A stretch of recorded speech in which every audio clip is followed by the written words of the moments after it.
Maintenant, on ne va pas faire comme s'il ne se passait rien du tout de spécial pendant cette année. Vous avez certainement imaginé votre rentrée à l'université un peu différemment que dans cette université où on a tous des masques, on se désinfecte les mains, où les bancs à l'extérieur sont entourés de cellophane.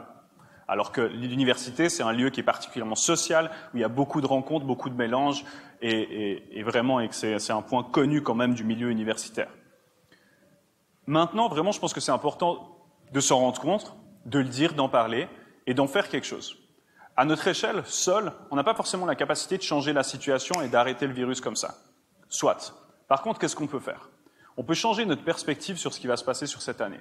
Et en fait, soit, il y a des choses qui ne sont pas comme d'habitude, on n'est pas dans cet auditoire, vous ne pouvez pas rencontrer tout le monde, des fois vous serez chez vous, mais en fait, essayons d'en voir les points positifs. Et essayons de juste avoir une perspective qui est plutôt positive sur ce qui se passe. Quels sont les avantages, en fait, de cette situation?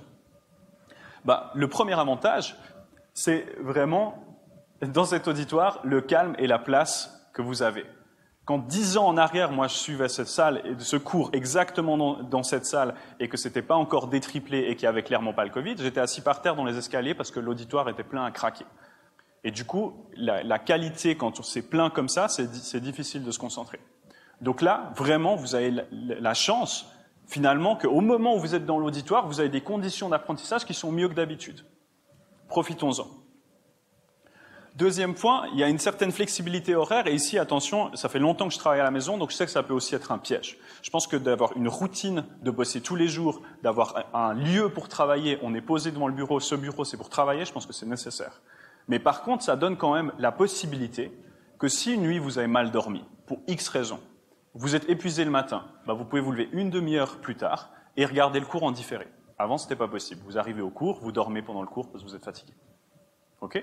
Là, il y a cette possibilité. Puis avec ce replay, avec ce diffuser, ce rediffuser, en fait, ça va beaucoup plus loin que ça. Maintenant, les choses que je raconte, si vous avez lâché un moment et que vous n'êtes pas sûr et qu'en faisant les exercices, c'est pas clair, vous pouvez le regarder 150 fois, ce que je raconte, ou les autres. Le jour ou la veille de l'examen, j'espère pas que ça arrive pas, mais si ça doit arriver, que vous avez un dernier doute, vous pouvez re-regarder même le cours sur le point qui était difficile. Avant, c'était pas le cas. Vous êtes face à vos notes, en espérant qu'elles soient complètes. Au moment où vous avez lâché, vous demandez à la personne à côté de vous, pour autant qu'elle soit d'accord de vous donner les notes et puis qu'elle a compris ce qui se passait. Sinon, c'était difficile d'avoir vraiment l'info. Donc, c'est un grand point positif. Et le travail à distance, évidemment, ça correspond pas à tout le monde de venir en auditoire et puis de travailler et de se concentrer. Donc, pour certains, ça peut être un plus.